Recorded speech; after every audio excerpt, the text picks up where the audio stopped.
And we have no attendees now. Oh, I guess it was Katie. It's Katie coming in. All right. There we go. All right. Welcome all. We are at the November 2025 meeting of the Community Board 2 Cannabis Licensing Committee.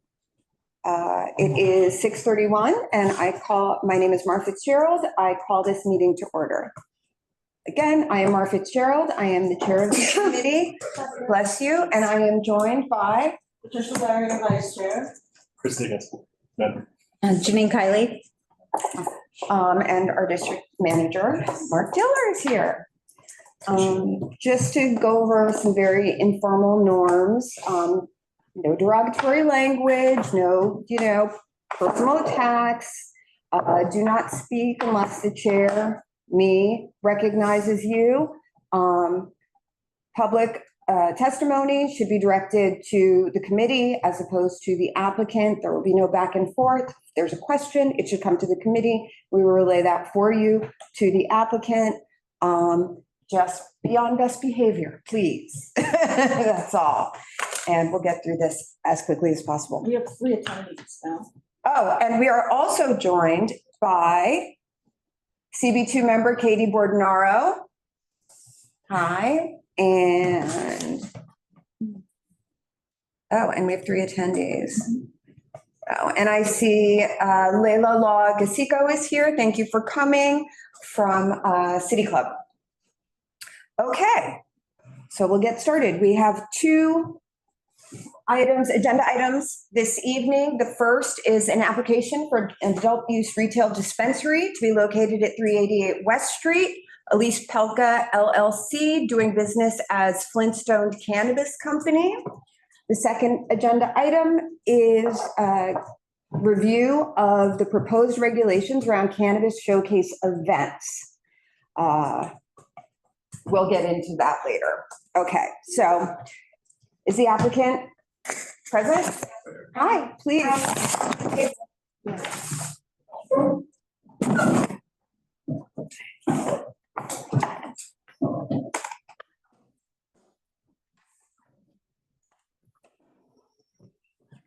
Hi. So, Hey, how are you? would you both introduce yourselves? My name is Elise Felker. My name is Jonathan Gutierrez. I'm a service-connected disabled U.S. Navy veteran. I'm the owner-operator of the Cannabis Reserve, which is the largest cannabis dispensary in Westchester County. Lifelong friend of hers, and also her consultant for opening and managing the store. So that a nice fluid transition from opening until passing the reins to her to be the operator. And you are the licensee, Yes. for the record? Yes. Okay. Wonderful. Okay, so for background and context, this location has been brought to us now 3 times? Yes. This is the 3rd time. Third time by 3 different people. The first time was an entity, it was a long time ago. I can't remember the name of it. And the second time was Michael Flynn, who is the owner of Flintstone. And this is the 3rd time Ms. Pelka is with us and she is the licensee. When Mr. Flynn came, we did not know that he was not the licensee. We didn't understand because all of the materials that were submitted were for his business and not, well, many of the materials were for his business and not for this license. So there was a lot of confusion around that. In the resolution that we voted on and approved and sent to the Office of Cannabis Management a year ago, almost exactly a year ago, it was like the 18th of November. Yeah. Yeah. The OCM, I believe, felt that voided it. And so we're back again a year later. The other thing with this application is that during the time and from the beginning of reviewing these licenses,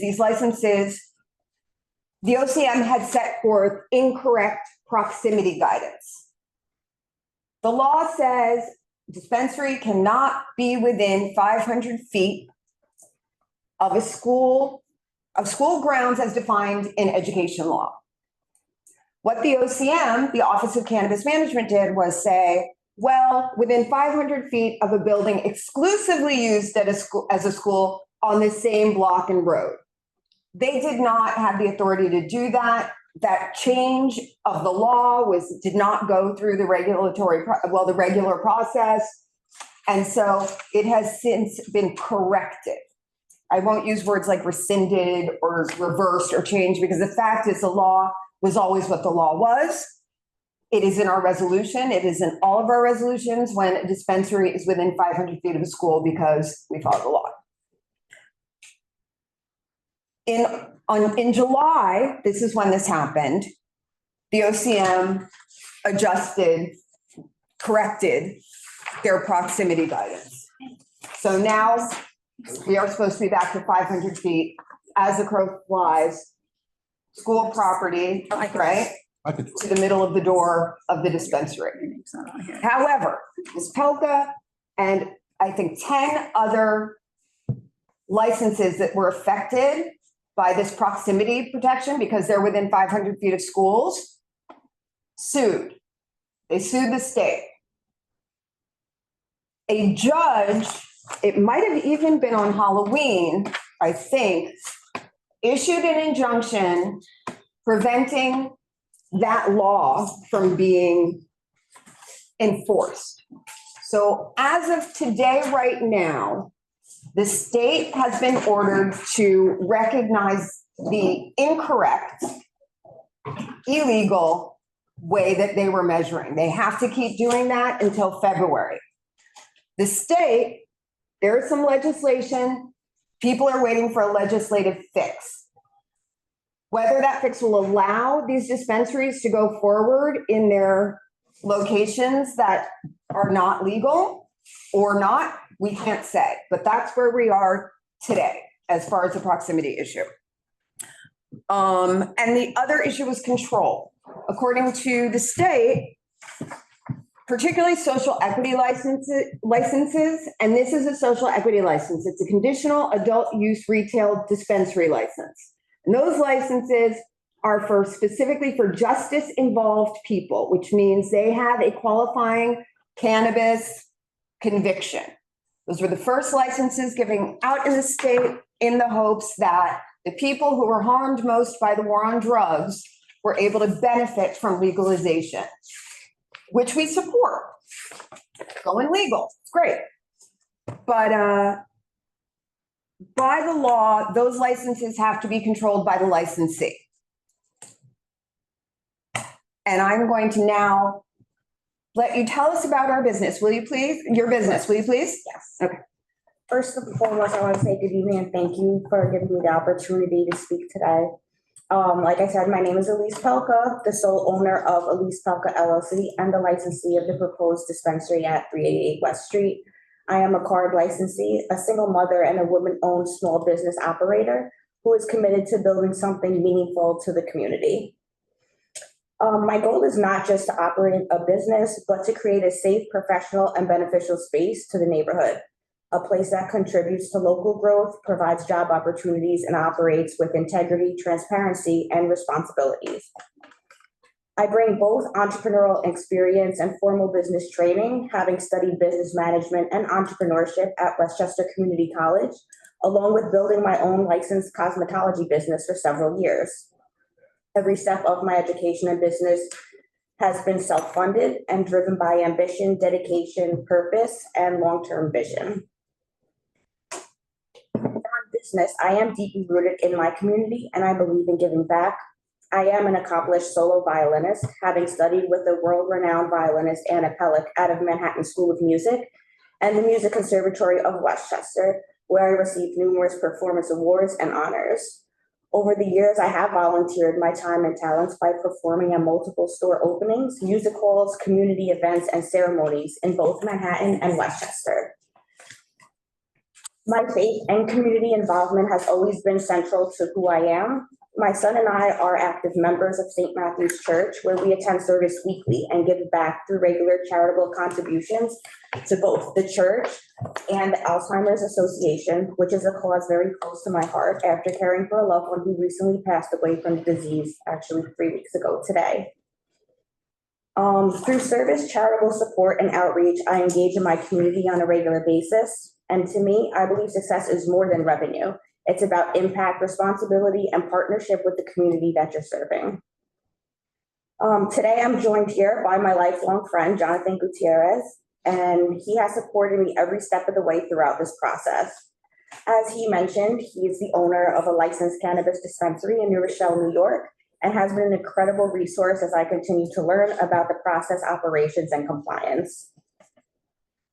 This business represents more than a license. It represents redemption, opportunity, and economic contribution. It represents a chance to build something that uplifts others, provides meaningful employment, and reflects the very best of what this new industry can actually be.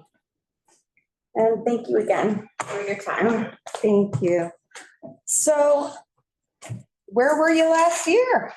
Well, I wasn't really too familiar with the process, so that's why I sent Mike Flynn to come. Did you participate in any of the card trainings, the incubators, any of the guidance and information that would have made you best able to present to the municipality, understand what your responsibilities and duties are, and also operate your business? Yes, I do. Which ones did you do? I didn't attend those, but I do understand, the compliance and everything. Like I said, he's been helping. Yeah, I've been kind of guiding her as a mentor. I'm a social equity applicant as well, or was. Now I'm fully licensed. So, as I've been getting my store off the ground, we were in the process for over 2 years as part of the November queue. So that whole entire process was, learn as you go, trial by fire with all the back and forth with OCM and everything going on. What's the name of your business again? The Cannabis Reserve in New Rochelle, New York. We're currently we just had our grand opening on the 10th of last month, and we're the largest cannabis dispensary in Westchester County. Service disabled veteran owned, and I'm the owner, operator, CEO. Are you the sole owner?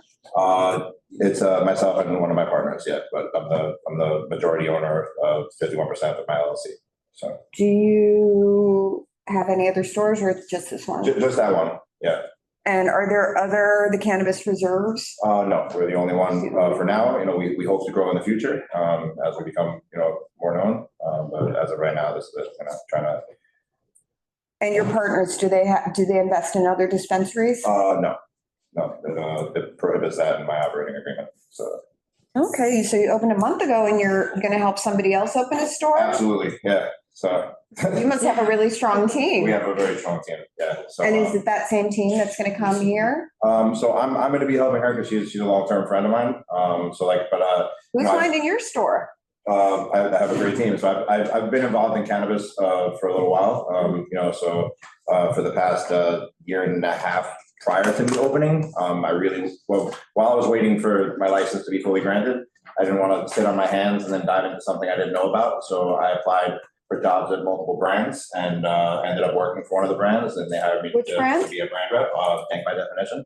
So I traveled around the state, selling into stores, got to meet a bunch of store owners around the entire state, learned about, what POS systems they were using, who they were using for security, how many SKUs do they carry, how do they do delivery, so on and so forth. I was just asking questions from everybody who would be willing to answer. Yeah. I absorbed a lot of that, and I took some of the best stores and implemented some of their practices into how I'm going to run my store. And then the ones who weren't running so well, I kind of try to learn from their mistakes, so I don't have to repeat them. And then, a lot of us who are social equity applicants, it's a tight knit community. So, we all help each other out. I had more, store owners from around the state at my grand opening than I had seen at other grand openings, just because, we're all kind of leaning on each other, because, there unfortunately still is a stigma surrounding cannabis. A lot of people are afraid of what they don't understand. So it's still continuing to be an uphill battle. I'm here to support her in any way that I can and make sure that, she has a smooth rollout of her store, and, I can show her how to use all the systems and, all that stuff. Excellent, excellent. I see you here with Ann. Yep. Okay. Yes, well.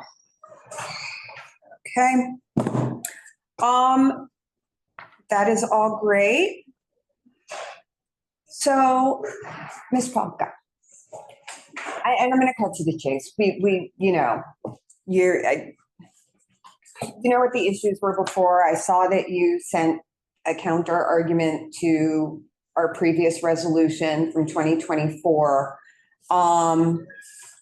Honestly, sorry, there's a lot of opposition coming in. Okay. So the issue, I'm just gonna cut to the chase. The issue of control.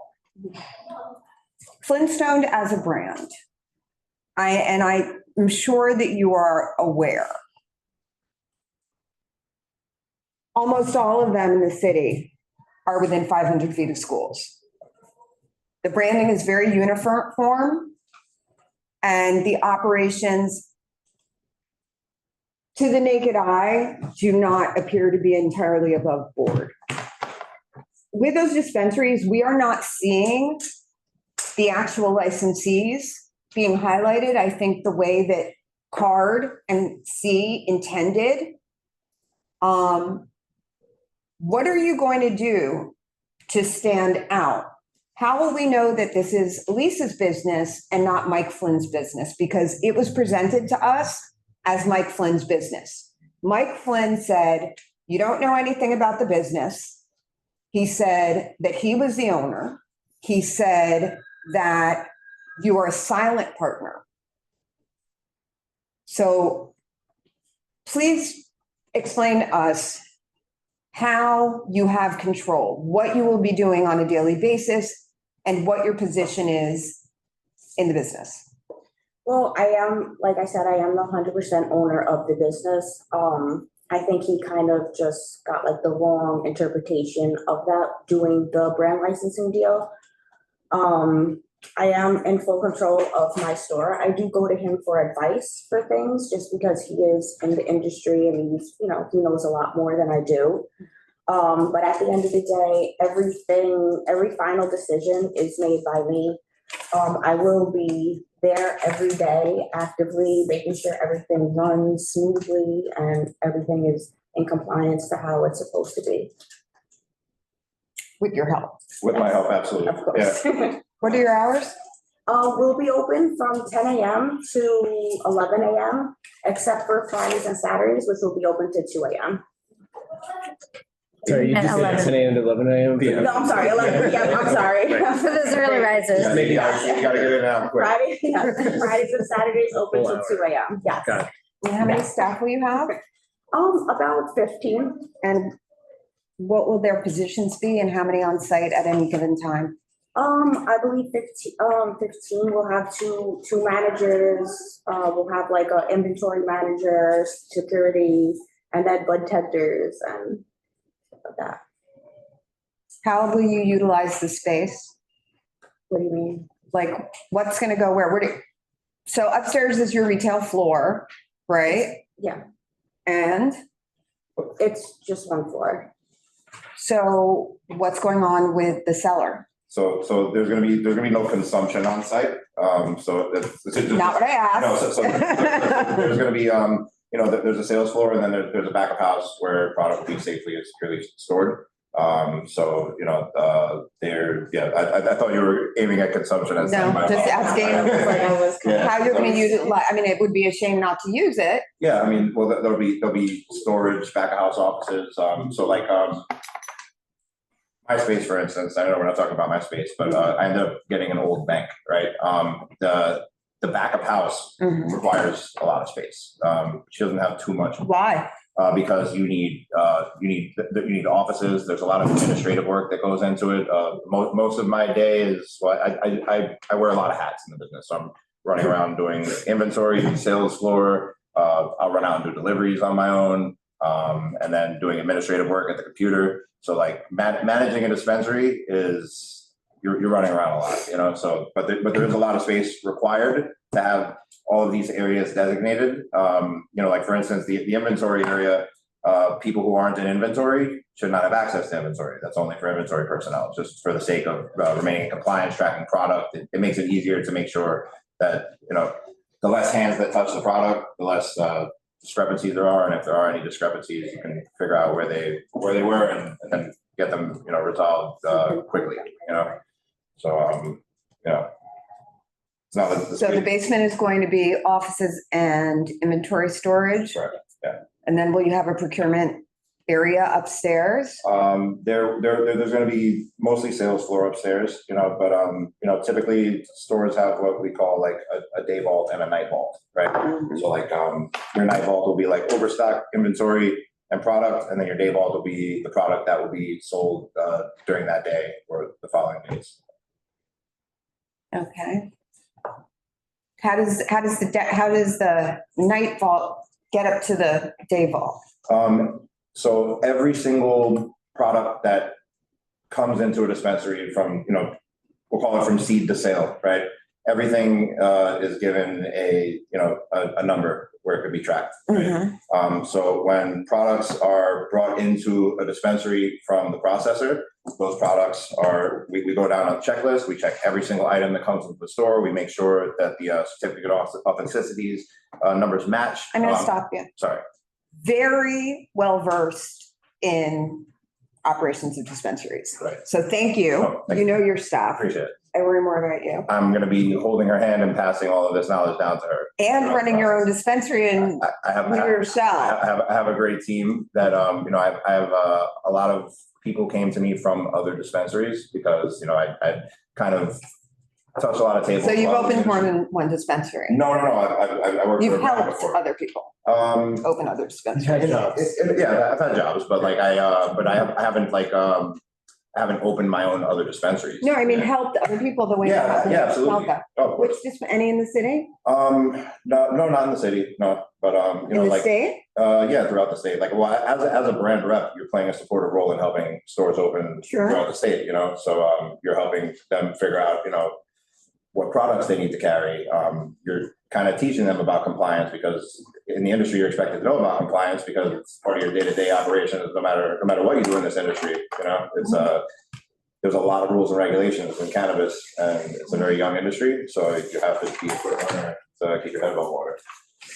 Okay, great. So, Ms. Pelka, we've read your brand licensing agreement, as well as your lease.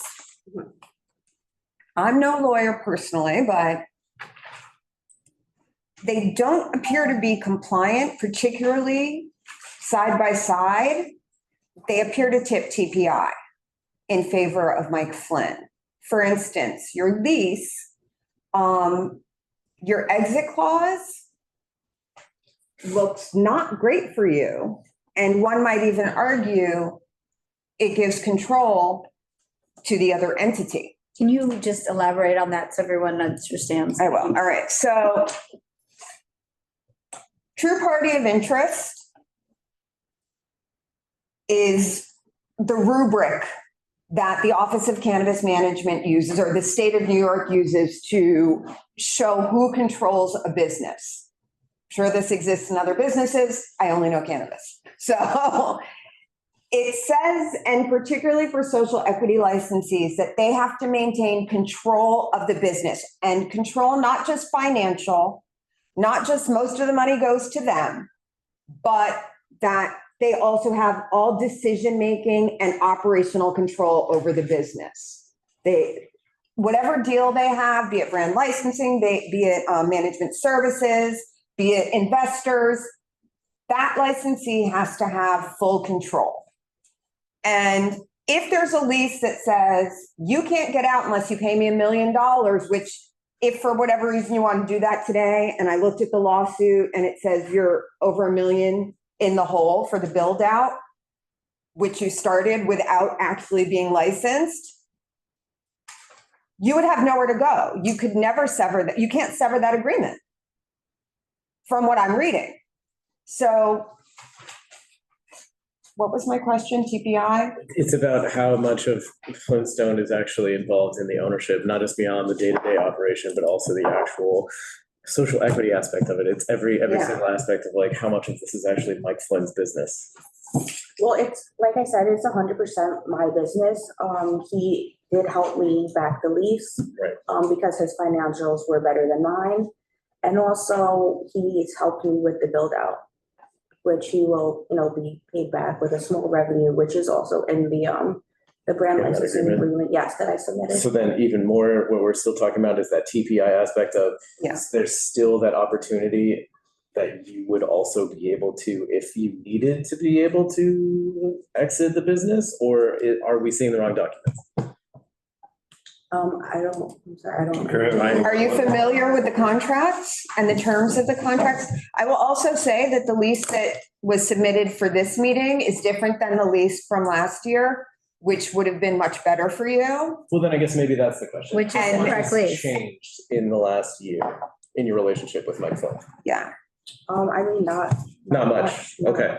Which is the correct lease, last year's lease or this year's lease? So it would be this one. Oh, I mean now, okay. Yeah. Time to be chronological. It's a lot. I mean, she has sole control over her business, like he did help her get a lease because he has much better financials. The brand recognition is there. When people see a Flintstone, they know what it is. It's like looking at a Nike swoosh at this point. Right. But he has no control over the business. It's all Elise's business. Okay, so if financially, how much percentage is he involved? I mean, we'd have to look at the operating agreement or. Less than 49%, I I assume? don't think he's even listed on that. Great. Honestly. Yeah. So then 100%, like you said, She in is- terms of She's day-to-day. 100% owner and operator. Existing, I understand. Yeah. I think we're caught, no, we're not caught up. I lied. I mean, it doesn't look right to me, but all we can do is share that information with the OCM and raise the questions. And that's what we do. We raise questions if something, because our job is time, place, and manner. And certainly who is actually controlling a business speaks to manner, because we see how the other Flintstones run. And then do we want that in our neighborhood? Is that suitable for here, for the location that you've chosen? So we raise questions. We don't make decisions. We don't, judge. We raise the questions, and it's up to the OCM to really look into those things. That's their job. That's understandable. But these are questions: who controls? There's no real familiarity with the deal right now here. Or the lease. No, you weren't aware of the clauses, were you? So yeah, that's another question. All right. The other issue is the school. Now, while the OCM tried to correct and then were prevented from correcting up until February, we've received feedback that the community is concerned about this. The law is very clear on this.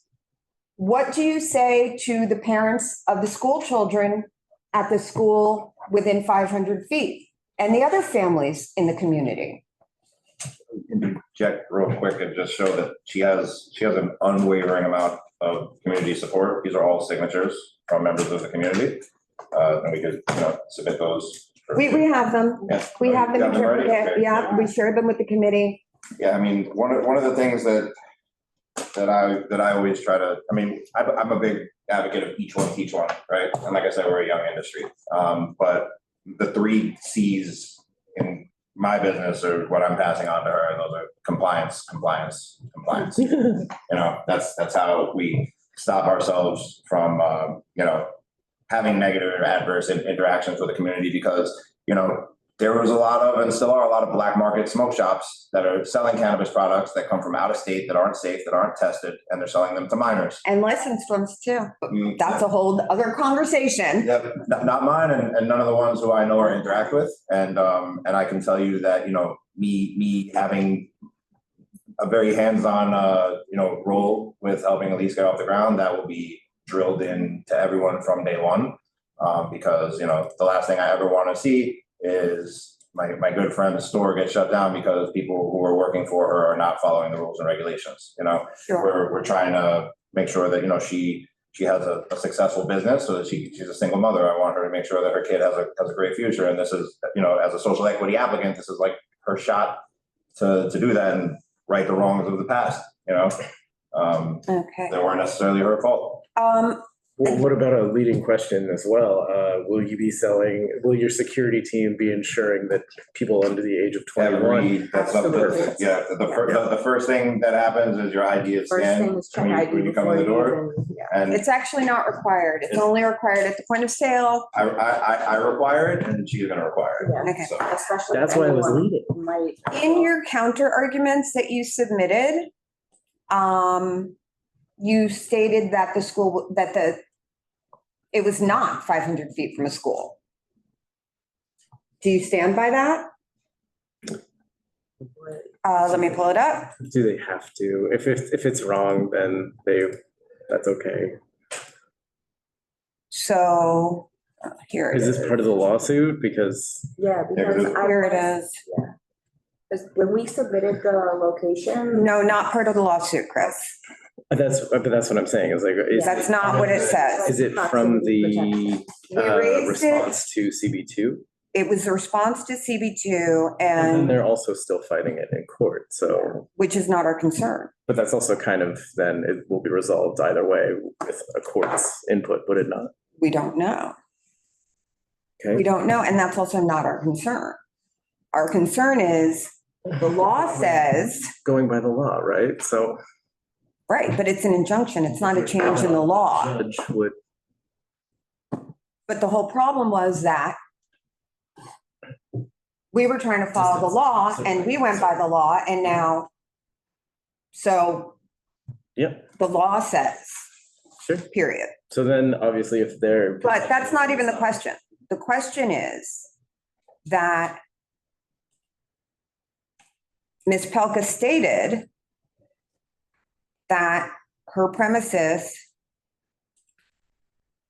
is not near a school. The site is a safe and legal compliant distance from any schools, houses of worship, or other protected facilities as defined under New York State Cannabis Law 77. Which, is that the case, yes or no? As, So it's not 500 feet from a school. as to her knowledge, as defined by the way that the Office of Cannabis Management rolled it out. You know? But according to the Office of Cannabis Management, it is one of the 152 licenses affected by the correction because it is within 500 feet of a school. And we received that documentation from the OCM. It's also listed publicly several places. So then our recommendation by default is that we should not approve this. Is that what you're saying? I'm not, I mean, like, that's. we'll decide in business. We'll decide in business. Because what are you asking? I mean, about them? you're asking me, you know what, there's going to be more answers to this after the second application because it's all intersectional. I mean, not application, second agenda item. You will have more clarity, sir. All right. I look forward to clarity. Matt. All right, so. Does the committee have any questions? That building, 388 West Street, is part of the Weehawken Street Historic District. And it's a one-story retail building completed in 1938. It's a distinctive enclave of 14 buildings on one of the city's shortest blocks, representing a century of history, character, architecture, and development in the West Village, Hudson River waterfront. And we've gotten some complaints that an area of that building was torn down with you guys doing the renovation to open. Did you get permission to do that? Because I don't think you can do that within a building that's in a historic district. All of the work was permitted. Yeah, we had So- permits for everything that was done to the store. And I mean, I've driven by that building for years and years, and it's been vacant for 25 years. It's There been was vacant for a no very long plumbing, it time. was a No decrepit plumbing, building, no and honestly, she made the neighborhood much prettier by renovating that space. You can't deny that driving by it. 100%. So It's a matter of opinion. it's a matter of opinion, but I mean, if you've lived on a block for 20 or 40 or 50 years and all of a sudden something changes, you might not feel that way. yeah, but you know, Change is always bad. change isn't always bad. Sometimes Sometimes it's great. sometimes change is progress, and I think that this is one of the instances where it's progress. Always a matter of opinion, I think. Do you guys have any questions? Express the whole time, I think. No, that's it. I have another. The security that you're gonna have on premise, will that security be armed? No, absolutely not. I have another question. You, in your last application, you had an earlier closing. You're saying you want to be open till 2 AM. Yes. And you're gonna be there the whole time. I don't think there's another establishment near there that's open till 2 AM. And you're so close to the park, which is, across the way of this. What? There's a new nightclub on that block Any and night? people are not happy about it. Smoke in the park. Well, No, it's not if it's not supposed to be a nightclub. Wait, what? You're talking about a park. I said park. It's illegal to smoke in a park. Yeah, it's a. Oh, yeah, it's it's a so- park. Yeah. I'm just concerned Yeah. about safety. 2 AM, you said there's a club nearby. There's a good, but it's not supposed to happen. They haven't come to us. It's a whole thing. I just found out about this today. Okay. I Um, have no other question. yes. Yeah, no other question. Anyone else? Katie has. Katie, let me elevate Katie. You're on mute. Just unmute, yeah. Okay, can you hear me now? Did I Yes. figure it out? Okay, I'm gonna jump off the other one because I'm finding it. Yep.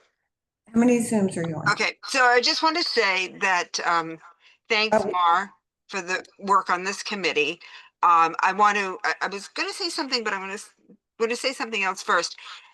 I'm one of the members of the community who fought very hard to get that small area landmarked. And we do not want to see things that are not in keeping with the original landmark districting report.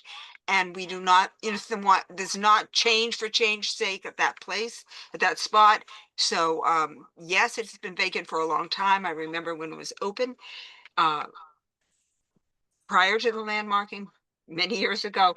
But I think, we want you to be very respectful of that property and very respectful of that historic streetscape. But I also wanted to be sure that I spoke tonight because I am an alumni parent of VCS, which is the school we're talking about.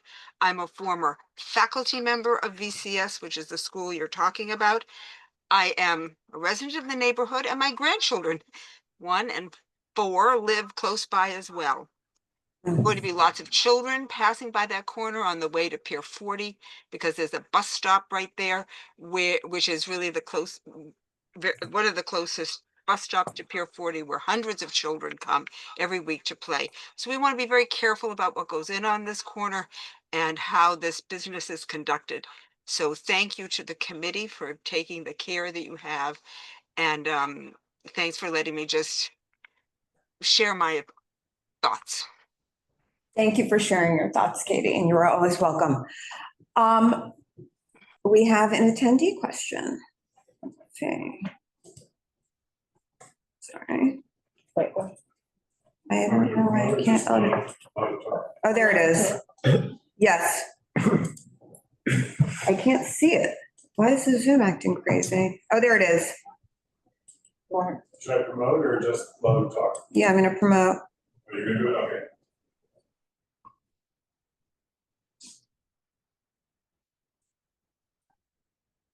There we go.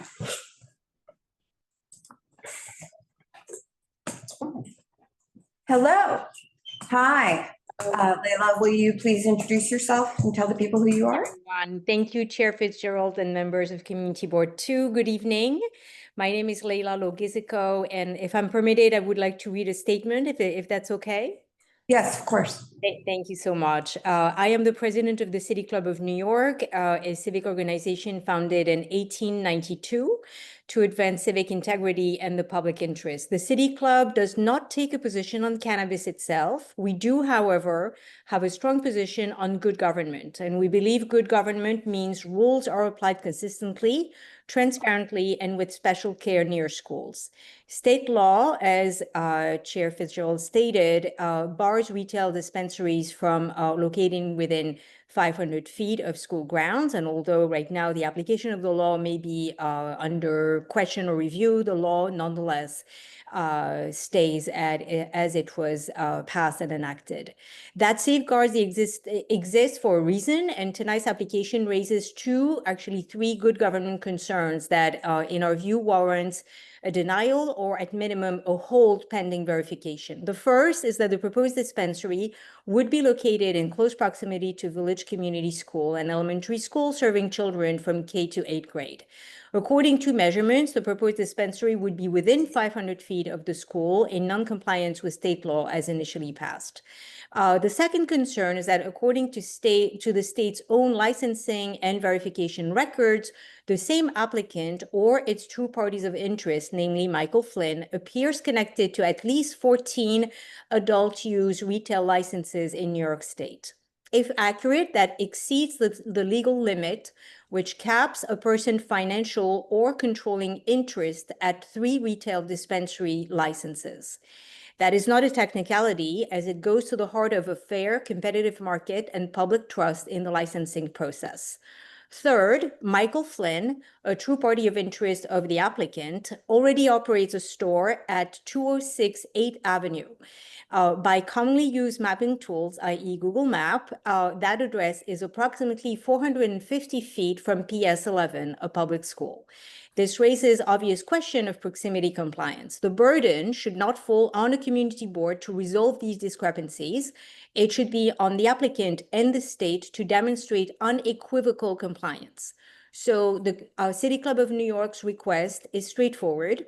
We require a written confirmation from the Office of Cannabis Management that, first of all, this site is more than 500 feet from school grounds under the governing standard. 2, that the applicant's ownership and true party of interest structure complies with the 3 license limits. And short of these steps, we urge Community Board 2 to deny the application. Licensing must be done carefully so legal cannabis can coexist without harming a young population, and also without eroding confidence in how our rules are enforced. And I would add that I am personally a little bit disappointed that the applicant herself has taken a passive role in this hearing. This is the opportunity to be heard, and unfortunately, I personally cannot say that I have heard the applicant. Thank you for the opportunity to speak. Thank you so much. Thank you for coming. All right, we have some questions in the chat. And I am going to, let's see. How do I do this? Sorry. You can see it up there. See what? Oh, yeah, those, no, I was going to, actually, we can leave Ms. Lagosico there. Okay, so the first one is, can you ask them to list out adjacent businesses and how they have engaged with them to support the priorities of the community and how they intend to engage for the community? And what is the approach to security given the late hours and location that may draw untoward element, especially PM hours? And I will say that a petition was submitted. Not one of the signatures on the petition are verifiable. Many are illegible. Most mark that they are not members of the community. So we can't really do much with that because we can't follow up with our neighbors. The businesses, there were no residential letters of support. There was a form letter that was signed by a lot of people that work in shops, mostly like a mile, at least half a mile or a mile away, some even further, some in Midtown. These were not business owners. They were not what we would call high impact stakeholders. And the one that was the business across the street, the doggy daycare on Christopher, we are told is an absentee owner that's hardly ever at the business. So personally, I would not call that robust engagement, but please answer the question. List the adjacent businesses and how you've engaged with them. She got signatures from Basically, all of these that- businesses, yeah, you know? went to all But they're these not close by. businesses And There's only one that's actually on the block. I guess maybe a different way to ask this too is are all these dates, is that 8/17, or is that from August? yeah. So none of them are recent and they're all from far away. And when were As you far as the involved? businesses, Yes. or- Yeah, no, these were all, these are also recent. Some of them are recent? Yeah. Okay. We actually have been- Were you the one who collected the signatures? Yes, I was out there with them as well. It was a few of us, we were walking around, just letting people know, like connecting with the community, letting them know there was a dispensary that was going to be open, how they felt about it. And they signed because they're in favor. Yes, Right. yes, 100%, Right. all of them. We have all these businesses, these are all people that we've walked up to, like on the street, even in Washington Square Park and everywhere around that we've been. So next time, could you tell them to write more legibly? I'm just kidding, I'm No, of sorry. course, and I know It's an some of them, easy like, they joke. didn't really No, wanna I'm put, like, their sorry. information, It's they just kind of were like, I'm in favor But of that's it, in and they. seriousness, yeah. Yeah, I know, I it'd be- totally it would get be it. I mean, we great to asked have- them to be very. All right, we're That's gonna my close son, that I door. have to go Is home. it? No, it's not. No. It's on cue, I think. We ask that these be, verifiable. It says it in the questionnaire. They must be verifiable. And we want them to be from actually impacted people. And we just don't see that here. So good first draft, and then next time come back with people who are next door. Oh, okay. Please, thank you. We had Yikes. comments. You We love had small comments. business. I- You love I'm a- small business. Getting to that, there were a couple other things. Hold on. So as the last commenter said, there are 14 Flintstone dispensaries listed as being licensed or pending license in the New York State database of current OCM applications and licenses. Yours is not one of them. So with you, that's 15. Mr. Flynn has said publicly, his lawyer has said to me personally, that he has 33 plus licenses. How are you going to show individuality, stand out, compete when you are under this franchise umbrella? I mean, this kind of Starbucks, McDonald's model of cannabis. And I don't say that disparagingly. I'm just trying to show the scope and size of the Flintstone name in New York State and what's happening. Well, basically, I'm gonna show them that it is my store, and, it's not gonna be like, other stores. It's not going to be run by him. It's gonna be run by me. All decisions are gonna be made by me.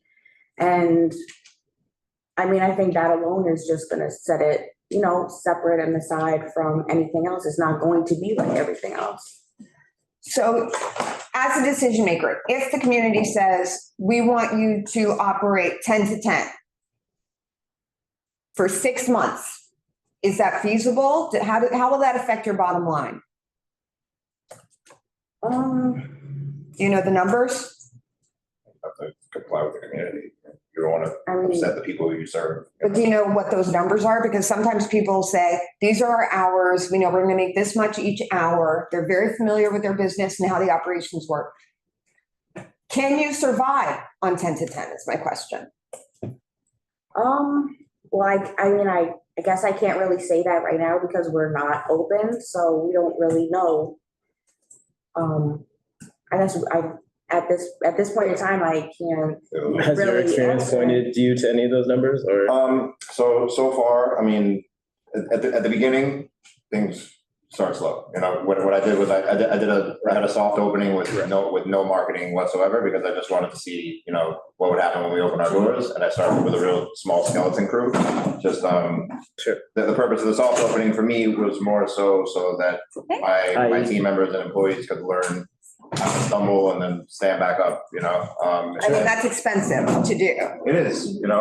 But going back to Ms. Pelka, all right, let's go back to the questions from the public. Well, I mean, a different part of this compromise, I also think we could maybe potentially address is obviously a big point of contention is this sort of franchise aspect. Are you open to the concept of potentially even just distancing yourself from the Flintstone name itself? Or is that too much? Is that part of the agreement as well? Okay, I understand. I mean, did you explore other investors? And I understand he supplied all the capital for this, yes or no? Is the issue here the dispensary, or is it the name of the dispensary? Because it sounds a lot like it's the name of the Yeah, dispensary. It sounds like it's We're both. just trying to I'm trying to determine- address one part that's also an issue for some people, so yes, and no. For me personally, like she's my friend going way Right, back. right. She comes to my store, I show her how to do things in the store, but it sounds more like Nope, Mike Flynn on trial instead of Nope. her dispensary. no. I mean, we're definitely asking addressing both, questions yeah. So yeah. that we have an understanding, Okay, because Mike Flynn was here for this dispensary first. Right. We have something between So- 14 and 34, and in order to address the best way forward for your dispensary, a small business in New York City that's supporting a single mother and child potentially to move forward, maybe that's the way. And yet, I also don't know. It sounds like potentially not. He might be too I'm aggressive. not making any suggestions I- of what you yeah. should do. We are just I have no asking money in the game. questions. We are just asking questions. Yes. But it's a good question. Did you consider other investors? So your capital came, did I read that correctly? That your capital came from there? He actually said when he first came that he would be supplying the capital for you to get up and running.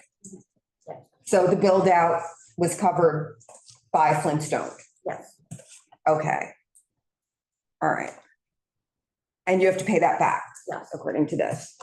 Okay. I guess that's really the. And initial inventory as well. Yeah. So everything, he's just paying for everything, Pretty much. but it's a brand licensing deal, Yes. not an investment deal. No, it's a brand licensing deal, and the OCMS actually guided him on how to write those The OCM? deals with the licensing. Well, we should all follow exactly what the OCM tells us to do. That's right, yeah. All right. And I will say that Chelsea Flintstone has been flyering around the local schools. So, I mean, these are the manner questions that we ask. Your store, even if it's your store, is still a Flintstone, and Flintstone practices include flyering to individuals 21 and under, showing flower image stenciled outside the business, which is not compliant. Visible flower images, giant neon cannabis flowers, rugs on the street, thousands of kids walking by every day. All you see are those neon green flower images from a mile away at any of his stores. Is that part of the business plan to guarantee that you won't use neon lights and cannabis flower as part of the advertising campaign? Because he knocked out a wall and now there's a huge window there. The window's here. The window's on 3 sides of the building now. Well, 2 sides of the building. You can see right inside. You may not be able to see product, but you can see that those giant flowers for sure. From far, from the street, from the highway, which I'm sure is the intention because you want to market your business, but it's not compliant. It's very cartoony. The name itself, Flintstone, attractive to, one might say, attractive to individuals under 21 years of age. So these are questions, these are concerns. As a mom, what do you say to that? And what do you say to the other moms and parents who actually live there and kids go to school within 500 feet? Well, I can say that I will be in compliance. Like I said, I will make sure that there are no sales to anyone under the age of 21.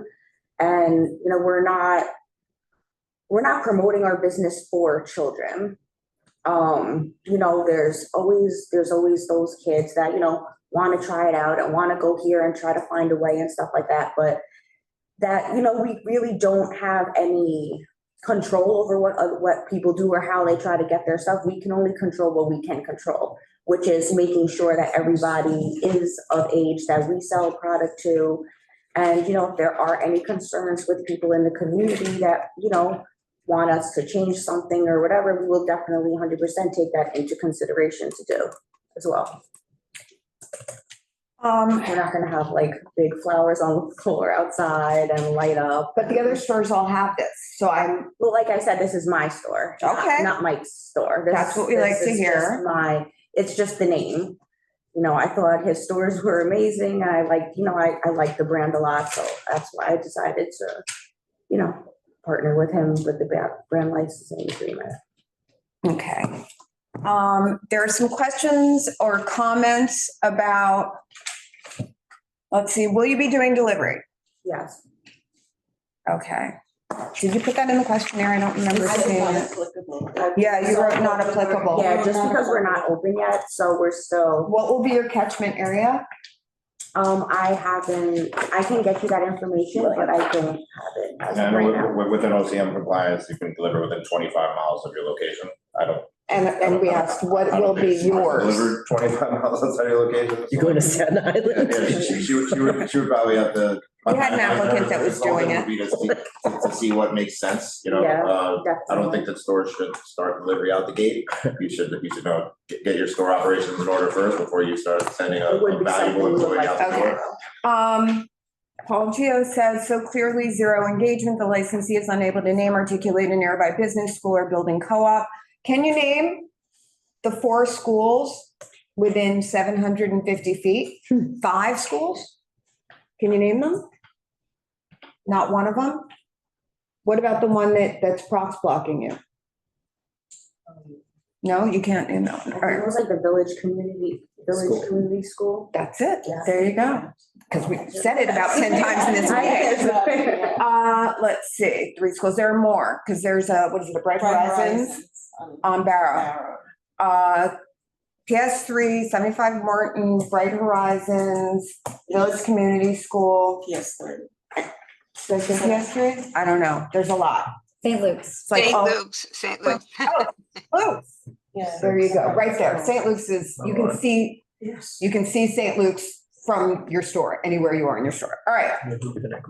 So And all those. And the kids chur- want to and the- go to the park.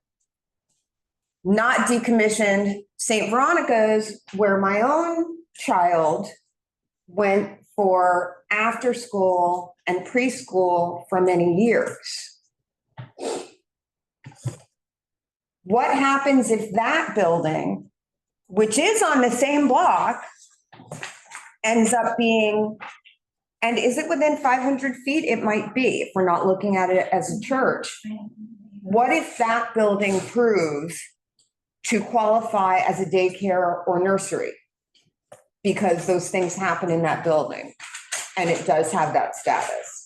What would you do if you did have to move? I read the lawsuit. I know that you asked for the money back, right? You asked also for them to erase the law and let you stay where you are. But you said, if you're not going to do that, I want $1 million, which is totally reasonable if that's what was spent, right?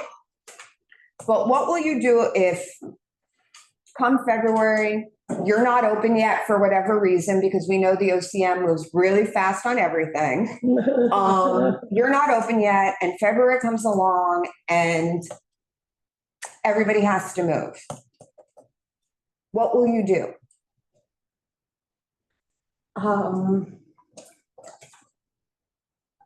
I mean, I guess if I'm not able to stay there, if I have to move, that's what's gonna have to happen. Okay. But at the same time, you know, I received proximity protection from the OCM. So it wasn't like I just, you know, like I waited to do like construction and everything to that building.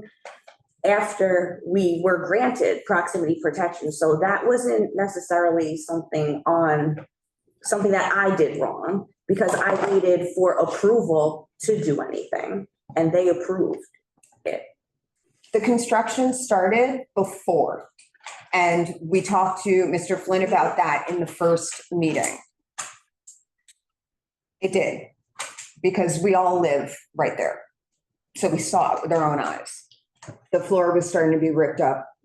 The basement was already being ripped up. Because there was black mold in there, and There were no permits filed at that time, and there was work going on. Well, I think we're actually beyond the question. But If in the lawsuit, you have the two options, either the law gets erased, you get your $1 million back, and then the third option is potentially just bankruptcy. If they open up within 500 feet, and then it turns out neither of those other Well, options. only bankruptcy because of the brand licensing deal. I mean, there's no walk away for you. Is there a different way Yeah. you're expecting her to answer? Because. Well, no, we ask these questions, Chris. We Just always making sure, ask them. just making It's sure. not a matter of determination. It's a matter of question. I mean, there's also, she has a lease. A sublease Yes, no, is that's another option. exactly If it right. doesn't work Small out, businesses rent it to always have somebody leases. else. Get your, let them pay the rent. So I don't know. I'm not making a suggestion. I'm just saying there are other possibilities available. All right, going back. What is your involvement relationship to this specific location, this neighborhood?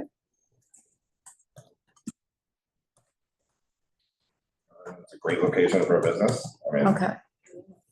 Nothing? Mr. Flynn said you had family in the area. Through schools, outreach, point of information, no. Okay. The building is landmarked. How did they change the windows? Some of them were approved. It's in the package. There's one wall that is a question right now, which we will do a deep dive on and connect with the Department of Buildings and LPC on that and find out if that was compliant. Are there any questions from the people present or anything? Oh, hold on, you need a mic. Actually, Oh, do you want to, here, let's sit down. Yeah. There you go. whoever's speaking just needs to go close to that Yeah, microphone. just, Do you just wanna- come here, closer. Let's bring a chair for that. Here you go. Thank you. Put in a little neighborhood objection. Please state your name. My name is Diane Welton, and I was on the community board under Rita Lee for 15 years. We also, Mothers in the Neighborhood, put together a group called Mothers and Children of Washington Square that worked with the police to help keep the pushers away from our kids. So it's a little disheartening to see people come in when you know, and doctors are telling you all the time that pot ain't healthy, that you're selling it for your profit, and our kids' Okay. unhealthy Diane. loss. It's legal Please now. direct your comments to us. Okay, Thank you. first thing is dispensary makes it sound like you've got a health clinic, and you're not. You're selling bad health. So we have a lot of the neighborhood who don't want to see you. It used to be a family-oriented, Please direct your comments to us, I'm looking to the at my committee. notes, Yes, okay. thank you. When doctors say first do no harm, why would a community board that's supposed to be making a healthy community invite another pot shop in? Going legal doesn't make it healthy. Calling it Flintstone invites kids, shame on you. You have an age limit? Do they have an age limit? Yes, Yes, 21 and 21. over. 21? God, there's an irresponsible age too. This is, if you bring this into the neighborhood, you make the neighborhood creepy. You don't make it a family-oriented neighborhood. You make it a creepy spot for inviting in bad health for little kids who think it's really smart and fun.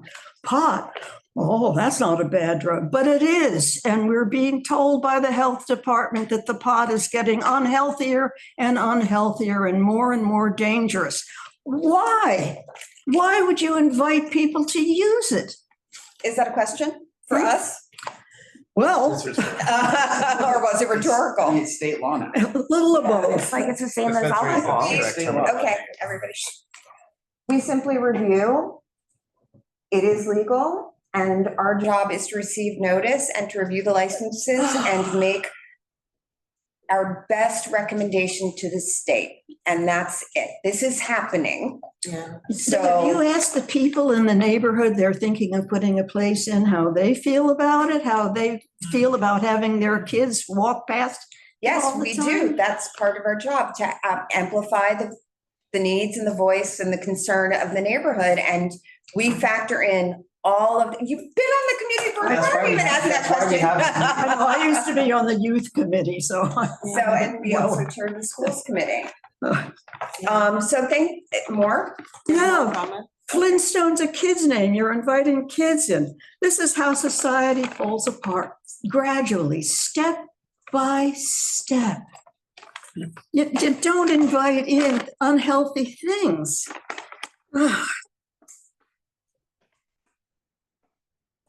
Well, Thank you it isn't so much. harmless, so I would not I think suggest putting a pot shop next door to my house, you- thanks. you're opposed to this. You bet. Okay, So are a lot of the mothers in 505. We live on this block. they can still submit testimony. Please share the information with them. They'll hear it. I know that you will. Okay. Thank you. Anyone else? Anyone else present? No? Yes? No? State your name, direct your comments to the committee, please. My name is Jacob Solig. I'm a neighbor at 805 Greenwich Street. And I would just like to agree with my neighbor. Pretty much everything she said is something I'm in agreement with. But I'd also like to say that whenever I make a decision or need to, come up with an answer where things aren't that clear, I generally make a list. What's the positive outcome of this? What's the negative outcome of this? So the negative outcomes was stated, clearly just now. The positive outcomes, as I see it, are profit. Just it's a business, you'll make profit, and that's the end of it. There's no other positive benefit that the community gets from this. Is that financial Yeah. profit of benefit to the community? I don't think so, because for that profit to benefit the community, the money has to get reintegrated into the community. And it's questionable as to how that would happen. If there's, There's no connection. what's that? There's no connection. to the Correct, community. exactly. So, generally, money washes in and out and benefits everybody by, that economic mechanism. But this money would just be withdrawn and, taken elsewhere. So I don't really see any clear benefit to the community directly. But again, I feel like, what's the best thing that can happen? What's the worst thing that can happen? And, it's not the worst thing. It's just that it's a profit-driven motive. Do you have a position on this particular application? I don't necessarily, other than the fact that it's within 500 feet of a school. I think that if those are the rules, we need to follow the rules. And the rules should be applied uniformly to all applicants. Thank you. Thank you. Well, welcome. Thank you. All right. Do we have any more comments? No? Going once, going twice with the committee? All right. There's two other people in the room. Did they want to comment? I have asked several Sorry. times. Okay. Anyone? No? Okay, we're good. I mean, I don't know. Where are you going to hire people from? Is it all people from Westchester, I guess? No, not at all. No, it would be, Neighborhood kids? I would definitely advise her to hire locally. Also, touching on what the last gentleman just voiced as a concern for, not making the community better. Cannabis dispensaries are taxed at a higher rate than any other business in the state. And one of the reasons behind that is because the extra tax dollars go directly to the local municipality where the dispensary is open. That's written in law. It is. It goes directly to the local municipality. That's why neighborhoods and communities are excited. It's not happened yet. It has not happened yet. I have seen it around, I've seen it around the state of New York. It hasn't happened in New We York know. City. Okay, but We are we know. Well, it's supposed to be. No. So there are things like, It's not their fault. it's not your fault, but legal weed gets rid of, the illicit weed. It has not happened yet. There is not a day, excuse me, that goes by that our office does not get a call from one of our licensed operators begging for help to close down the illicit shops that pop up every second. If they do get shut down, they open right back up. I mean, our office works with the sheriff's department, with OCM enforcement, with the precinct, with literally all 5 enforcement agencies in the city, plus our electeds. Legal cannabis has not at all made our streets safer, gotten rid of any illegal business. It just hasn't happened. That's a matter of opinion because No, it's not a matter of it is opinion, it's a matter of absolutely. data and facts. I We're mean, also not proposing an illicit business. yeah, we're not proposing this as a business and all the cannabis sold in the dispensary is. In their questionnaire, Has to be that labs, they were going to create safety This is what we were all told, I know. and that they were going to We're in the create. midst of Yes, but this OCM is an and sheriffs. experienced operator who knows I know. better. And all of the cannabis that we sell is tested in labs in the state of New York. Understand that. So it's not like They're not selling fentanyl. But that's that alone makes it. not the conversation. The conversation is to posit that is a fact. It is not a fact. It has not happened. That it doesn't generate more tax dollars for the local That municipalities. it does not create safety and it does not get. It creates safety by providing safe and tested product that's grown here in the state of New York, not bringing things from out of state. All right, so I think that's it. I think we have everything we need. Thank you so much. Thank you very much for having us. Thank you for Heights to know that you are a person that exists. I am. And Thank you for having us. thanks. Thank you so much. Thank you. All right. Yes, take a 2-minute break before we go into our No, next we have agenda another item. Item to discuss. We have one more agenda item. You're welcome. Okay, thank you. Sounds like you're gonna be running a good shop. Did you find the best people when you were a rep and then hire them away? Is that what you did? Partially. A lot of people right now are just locals in the community. I think you just had a good work. Okay. Nice to meet you. Okay. Thank you, guys. All right, thanks.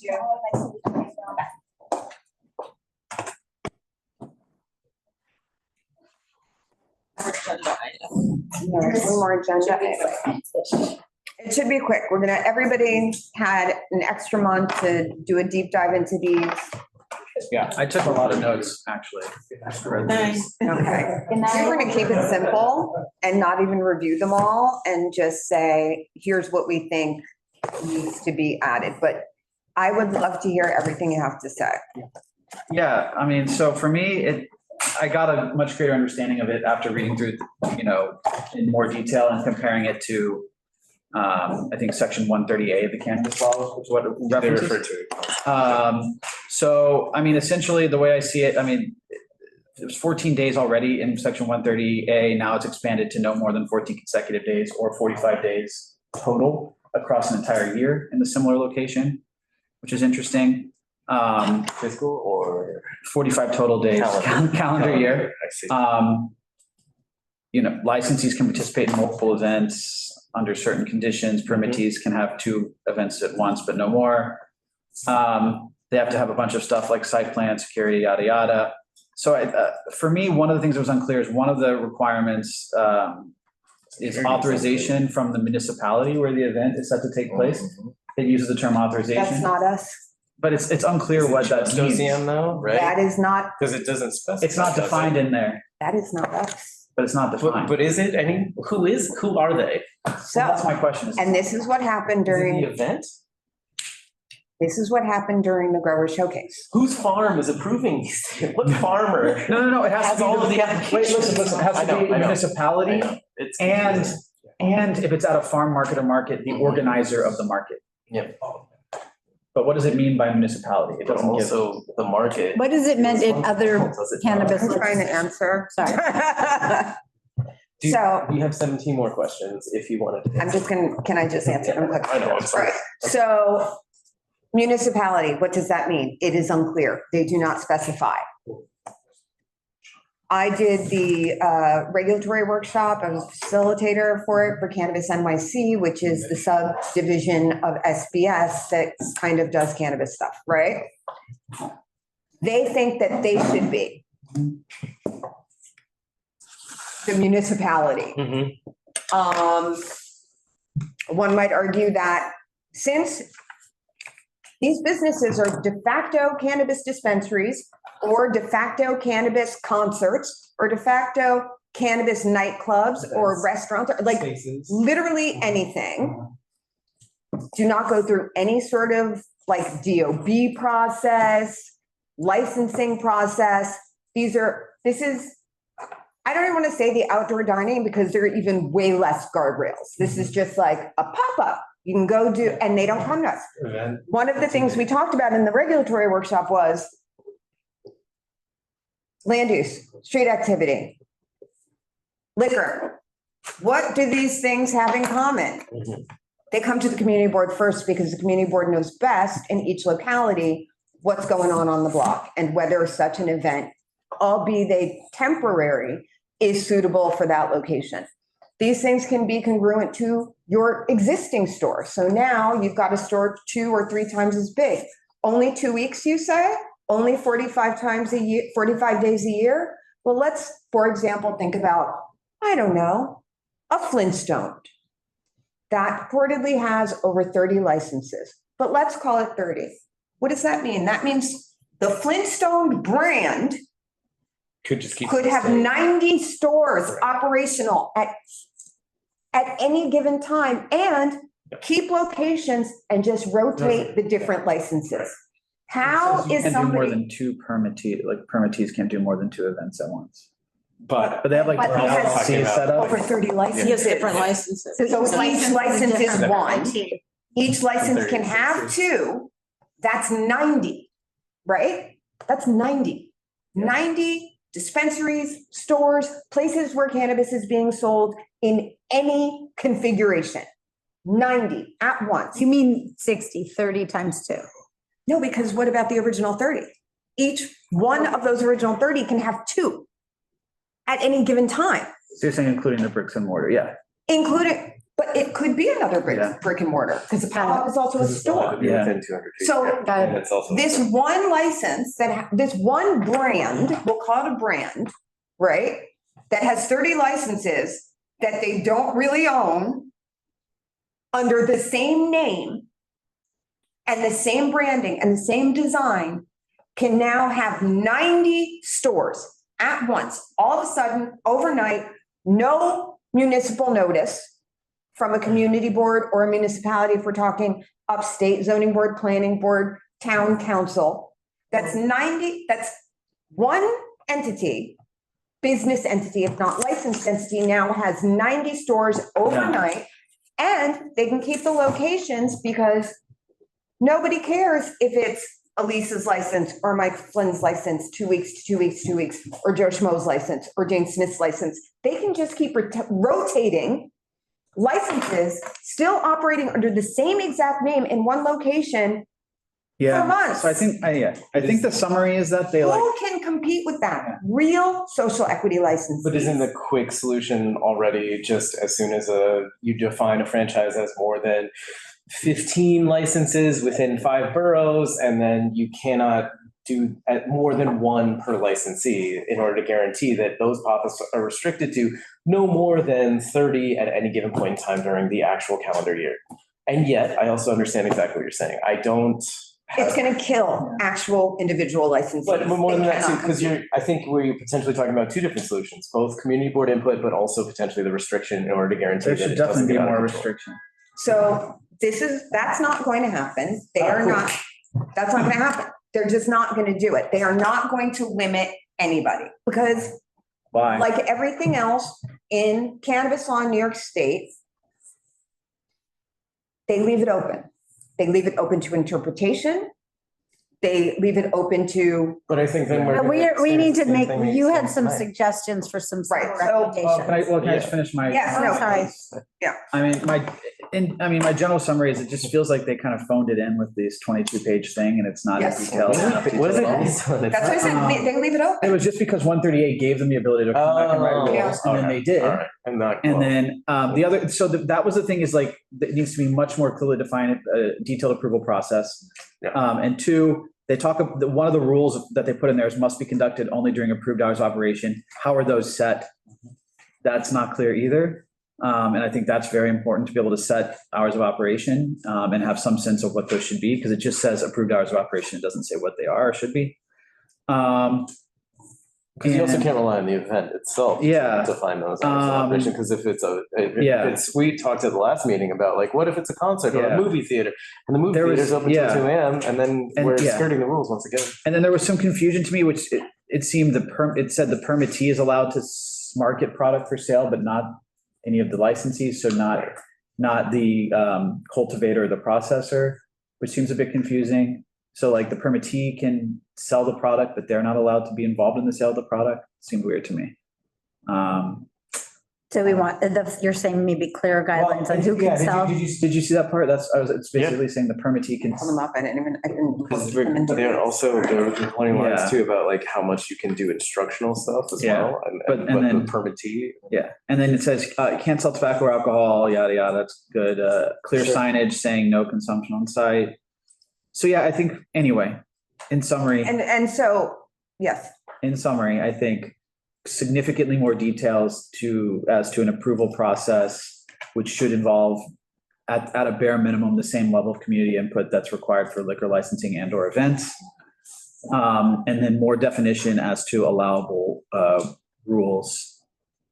allowable hours for such events. I also found the gray area of security was that they spent a lot of time on security of the things that are only stolen, instead of like, they allow you to just let people touch every product, but at the same time, when it comes to how are you going to let people walk up first and foremost and approach whatever point of sale and then verify that they're 21 before they even get to the point of sale, because they spend all the time talking about everybody who works for this place applies for it, whoever's going to be involved in the pop up at any set and Yeah. at any step has to be at least 21 or older. And then when it comes to how do you verify that the people walking up to investigate, it just says don't make it look cool for kids, and that's But not have a don't formal actually have thing that you security. need to check their You ID. don't- Why wouldn't you at some point say, like, if people are gonna walk in and try at this pop-up, wherever it is? It just seems poorly thought out, the whole thing. And then I think it needs to be like approval process. It needs to be more local control over where these things can actually take place. Cause it says like town square, open air, Right. field, Right. parking lot. You could be on the It's beach. literally You could be on the anywhere. beach. So Yeah. like that needs to, there needs to be more opportunity for municipalities and local community boards and whatever smaller subset of municipality to set locations where this is approved. And then 3, there needs to be more clarity on the hours. Those are my 3. okay. Because I think they're trying to bridge the gap of that OCM just always being behind. Cool intention, and yet also they made it hard to like. It's just not. Yeah. And also this actually be is- effective. Like everything else with cannabis, when they leave things open, Oh, there's people gonna be. that outliers. get Yeah. screwed. Yeah, all these truck driver provisions are designed for People will people take with the advantage. And They there will- deep and pockets. people will get screwed. The people it's supposed to benefit People who lose took the time and the. every time. Yeah. And that's why we need, very clear guidelines and rules and laws. And so, we can try to tighten them up. So the things that I think that the municipality actually should be the final word on these. Just for the sheer volume that But they when you say might, municipality, are you talking about us, community board? because in New York State, That's cannabis retail, right. the municipality is represented by, according to the MRTA, Right. the community board in the 5 boroughs. There you go, sure. And do we want to comment on Upstate? Oh. I understand them wanting to give like farmers, like a lot of farmers got screwed too during the rollout. Sure. We're behind, yeah. And I understand, why not just let them sell directly in like certain markets that they can, like farmers markets where they can sell? Like, why does it have to be such a complex if they're trying to help the farmers, why is it like such a complex setup? Yeah, I would suggest. I like that. Yeah. That maybe, that needs to be, Like, if that's the whole point of this, I don't know, because the sponsors were Upstate. Is the so proposition. the cultivators and the processors should be able to sell directly themselves. Like, and it says on here that they can't. But is that our Maybe under limited suggestion? circumstances. What does it look like? I mean, I don't know. This is the whole thing, again, that you said, like, you don't want to cause too much competition from the people who went through the whole process and got the permits. I think we should frame it like what you said is like, this is to protect the people. And our comments should be about the community board, the application process as be focused on the 5 boroughs. And then also framing it if the goal is in terms of the farmers and whatever, have another sort of concept. But I don't think we should weigh in on all those details because it's fairly consistent for the community board. We don't, like for City of Yes, we only weighed in on how it impacted community board too and not, this. All right, but I think that should be highlighted, right? Because that's been another problem with cannabis from day one, that they've been using this one size fits all approach, and downstate and upstate are really different animals. Rural farm countries. So we're gonna actually talk about that. Yeah. In this. I think that makes sense. Yeah. Well, I think you already said your preamble of like, we're looking for the equity that just keeps getting missed. And then it's always going to have to be different because we're not upstate. We're not upstate. And again, this monopoly model that this would just, I mean, this is exactly what the law was supposed to protect against. Right. So what is the suggestion there? Because there are no franchises. You realize that, right? And But there that's what are I'm saying is no, you might need to be able to propose these things that, like, aren't supposed to franchises, exist. technically, if there are 34 licenses, because I mean, he's the man in the room, is he not? I mean, he's not the only one, by the way. If he's There one are of others. many who have 34 or over, we already have people who have franchises. So it Right. probably needs to be defined in a way that protects actual people who are trying to potentially just start up on So it. I think we need to. context of this, Yeah. since that is a whole other conversation, we'll figure out a creative way to say Yeah, it. I think we need to Yeah. look for some, we can Google like some branded franchises or something that need to be specifically We need to figure it addressed. out. But the other thing about this too is Point out franchises that- upstate are probably essential. Yeah. There's, it's not great. Can you also just, like, are you able to point out in there how it's just so light on detail and it needs like much more clarification Yeah. on Yeah. hours, location, process for the proof, like. I have some comments from Anthony who couldn't be here. Oh, yeah. He said that we should have, they should require a mitigation plan that includes dedicated security to monitor the immediate area That's in there. of the event location to stop illegal consumption Okay. and address littering. Allow the municipality and community board to recommend additional sensitive sites that require a distance buffer from the OCM in their list of exclusion zones. Right. Implement a mandatory independent third-party or OCM conducted physical inventory audit on site immediately before and after the event. And last, reduce the max duration at any single location in a calendar year from 45 days to 14 or 21 days max. Impose a mandatory cool down period, 30 to 60 days That's a good idea. Cool between down here, it's fine. I love Event- that, Anthony. at the same location. And those are his Potentially comments. for the licensee too, right? Or just the location? I don't know. So permittee is the one who has the Right. adult use permit. The licensee could be, that's the cultivator and the processor are licensees of each event. That's the terminology they use. Yes, increase the buffer. But also for diversity of retail, not like to protect the kids, but like, No, for the. spread it out. You know what They they just keep popping up every day. Go to communities that are underserved. Like, why isn't that in here? You know, Why isn't you know what they that should in do? You know how New York, this is me spitballing, but you know how New York State has a New York State farm brewer certification? Where it's like a special tax advantage brewer if they use New York Like State. the one beans on, and sell on their farms. Broadway. Yeah. Well, I don't know, is that one a licensed farm Is brewer? that Great Jones? Yeah, the Great Jones Distillery? Distillery, that's how they got around the Yeah. SLA laws. Yeah. But maybe they should have like some equivalent of that upstate that like allows people to sell directly from their farms. But they could do that here. What do you mean? Why couldn't cultivators come down directly from their farm? Yeah, you're not like a farmer's market. Like a farmer's market. Like they could have like a farm stand and they're like allowed to like sell directly from the farm. I mean, but they could also, yes, Like, why don't, like, They should have that. That should. Should we do that as a resolution? No, we're not, we don't need to Next comment. No, on I don't think we- this is I think we- My spitballing. Yeah, we can't. I don't think we should say anything about it. Yeah, and I wouldn't suggest Yeah, I think that'd be a great idea. William, Behind on let's go OCM. fix the law, Like, top to Think bottom. about the wineries and the cideries we have. Now you could have, like, you could go up to the farm and tour the farm. These things are contemplated and actually happen already, so. Yeah, I'm sure it does. But it should be more organized and, I mean, back to Michael Flynn, he just bought a golf course, he bought a golf course last year that Sounds nice. may or may not end up being a sort of cannabis retreat resort situation. I don't know, or a pickleball resort. I don't know what it's going to be. Probably. My God. I can't say, maybe both. Maybe both. It's all recreational. Allegedly, we're saying all this allegedly. Allegedly. I think those are all All right, good ways. so we're gonna look at these, try to keep it as simple as possible because they made it as convoluted as possible. Yeah. 22 pages of things that don't really say much. And It's like a first. do we draft. agree It's a solid first draft. that actual municipal approval in the 5 boroughs should be mandatory? Yeah, Yes, yeah. and, All right. and then defined as the community board. And then we're gonna figure out this franchise thing, some creative way to say like, let the little guy have a chance, don't just let the big guys be able to, spread out all over. Yeah. Yeah? Because while each location has a license, we know that there's branded franchises and we have to Okay. differentiate that from like a defined term. Okay, that Sounds sounds, like they probably we need to have have until TVI to stuff like comment? this. until the 24th, so Okay. it's like, oh, I guess we have 2 weeks. When is full board? It's That's the 20th. next week, so we're good. That's in 10 days. Business session? Does anybody, well, we Oh, have we to didn't- ask if anybody has any questions. Comments? On the regulations.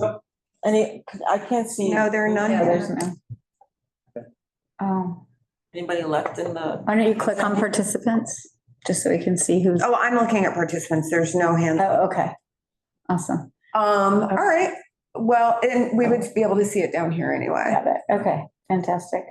So, Our first, yeah. We're gonna go into business session. If last chance to say anything. but you can stay, You can remain stay, during business. listen, but you cannot participate.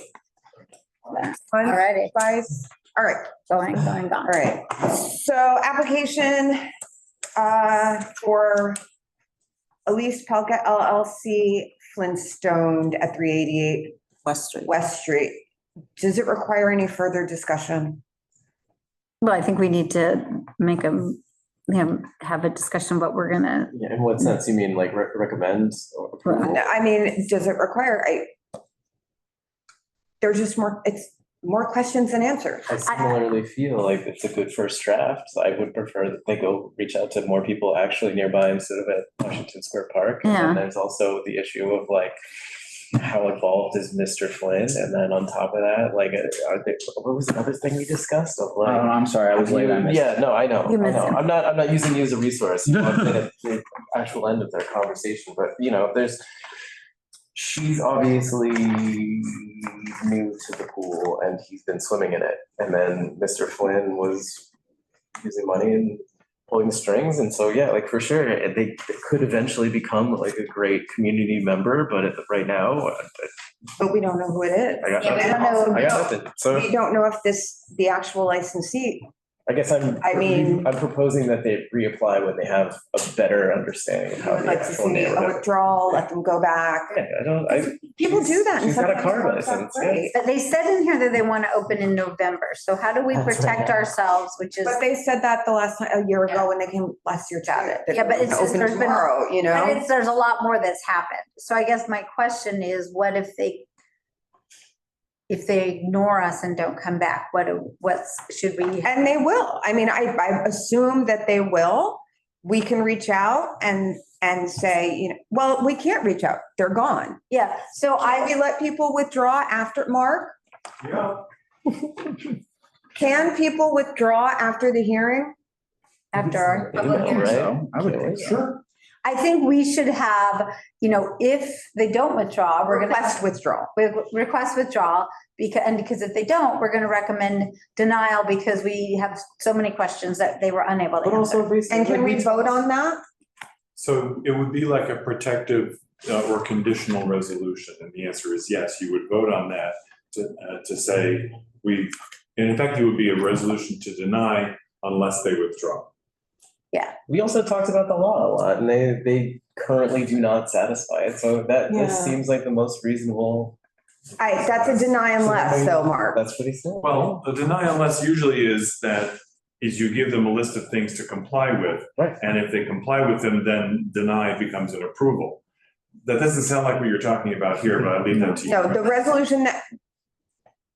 If they don't withdraw, we need to write a resolution. Definitive resolution goes to full board or a withdrawal. Those are the two options. Sitting here right now, you don't know that they are going to withdraw. Right. So we need to have a backup, which would be. You need to have a complete resolution that says whatever is the will of the I committee. don't like Yeah. deny unless. I know. Yeah, I think it's, so We made a decision that we wouldn't do that. Yeah, Right. And you can't with the OCM. Like, we don't have that luxury. Would love to. We can't do it. I think without- you can just call it a deny, and then if they withdraw, then it becomes moot.